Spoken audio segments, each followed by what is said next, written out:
Akakiiko k'ebyokulonda ka NRM kafulumizza enteekateeka ezigenda okugobererwa mu kulonda ebifo ebibulayo mu kibiina. Akulira akakiiko kano Dr. Tango Doe abuulidde bannamawulire nti okunoonya obululu okwakamyufu k'ababaka ba Paalamenti kukomekkerezebwa 14 omwezi guno newankubadde okulonda kwayongezeddwayo okutuusa nga 17 okukuyega abalonzi ku bifo by'abassentebe ba disitulikiti, bakansala ne bammeeya b'ebibuga ku ggwanga ennaku z'omwezi 22 omwezi guno kwa okulonda obubondo obutali bumu ku mutendera gw'amagombolola kwakubeerawo nga 8 era nga lwe lunaku olw'enkya. Okulonda abakulembeze b'abakozi ku mutendera gw'amagombolola kwakubeerawo ng'ennaku z'omwezi 10 omwezi guno. Okusunsula abeegwanyiza okwatira NRM bendera mu kulonda kwa bonna ku mutendera gwa LC yokusatu okwetoloola eggwanga kwakubeerawo okuva nga 28 omwezi guno okutuusa nga 4 omwezi ogujja olwo balonde ng'ennaku z'omwezi 18 omwezi ogujja. Tabamiruka wa NRM wakubeerawo okuva nga 22 okutuusa nga 25 omwezi ogujja ku kisaawe Namboole. Tangeera kakasiza nti bali mu nteekateeka ez'okkubisa enkalala z'abalonzi baziweereze mu byalo ng'okulonda tekunnatuuka kubanga ze zigenda okukozesebwa. Can I confirm that in this election we shall use registers?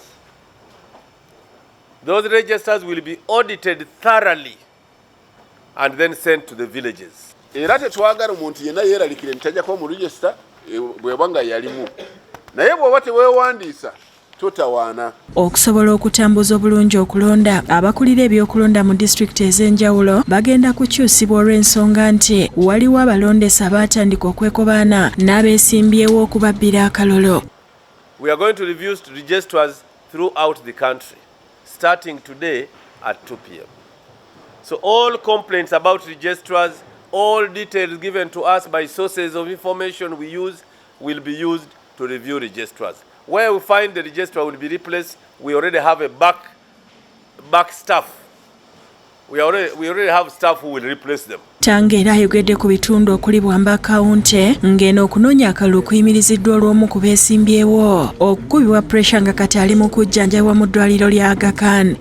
We have also suspended campaigns in Bwamba County constituency, where the Honourable Member of Parliament was roughly treated, abused, insults hurled at him.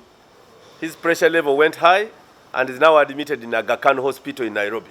Since he was a nominated candidate, it's only fair that campaigns stop and no amount of pressure will make us start until we are sure of when we must start them. Ebitundu ebirala kuliko Isingiro, Kalachi ng'enamagye geekubidde oluyiso nga n'ab'embaale balabuddwa okukomya effujjo. The hammer we shall lay on Isingiro South will warn North that you try, it will be harder.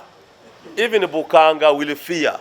Era kubagamba nti Electoral Commission yaffe gye tutuulako yeetegese nnyo okulaba nti akalulu kano kajja kuba kalungi nnyo kebayita free and fair. Robina Nantale yakusakidde ekkulire lino ku Bukedde TV.